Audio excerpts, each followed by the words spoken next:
You ask Tiger to solve. This deals with linear equations with one unknown. The final result is x equals 12. Let's solve it step by step. Simplify the expression. Expand the parentheses. Simplify the arithmetic.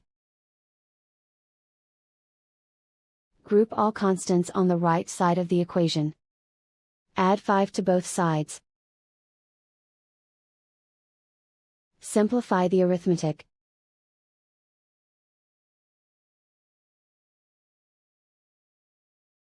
Isolate the x. Divide both sides by 5. Simplify the fraction. Find the greatest common factor of the numerator and denominator. Factor out and cancel the greatest common factor. And so the final result is x equals 12.